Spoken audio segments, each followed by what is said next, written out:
nümunə olaraq sizə təşəkkür edirəm.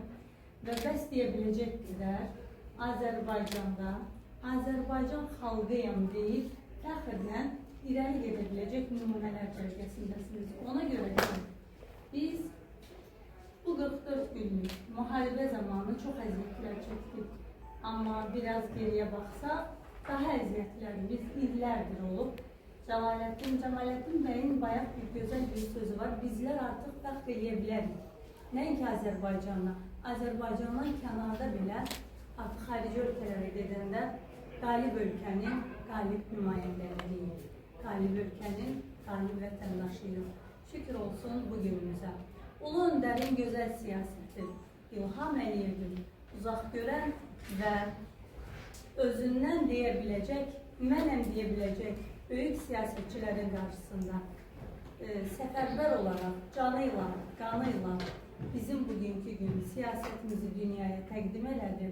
Mehriban xanım Əliyevaya xüsusi bir xanım olaraq özümün təşəkkürümü bildirirəm ona görə ki, xanım xanımlığıyla, analığıyla, ailə başçısı olaraq adət-ənənələrimizi, mental dəyərlərimizi, Qurani Kərimimizi dünyaya tanıda biləcək xanımlar cərgəsində xanımdır. Biz necə də fəxr eləməyik. Ona görə də şükür bugünə 44 günlük müharibənin qalibiyik deyəndə biraz da qəhərlənirəm.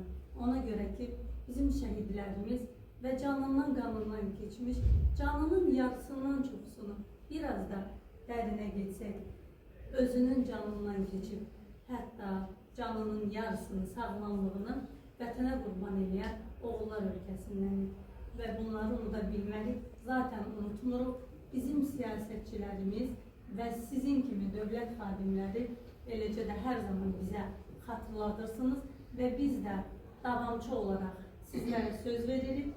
Biz də vətənpərvər olacağıq. Çünki bu bizim qanımızdadır.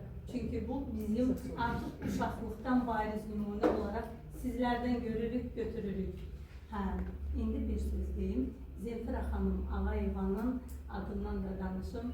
Çünki bugünkü gün bizim Zemfira xanım Ağayevanın təşkilatında olan sizin de bir bazanız var. Həmkarlar bazasına artıq təşkilatına orada biz baza olaraq qəbul edib və hər birimizlə orada xüsusi danışır və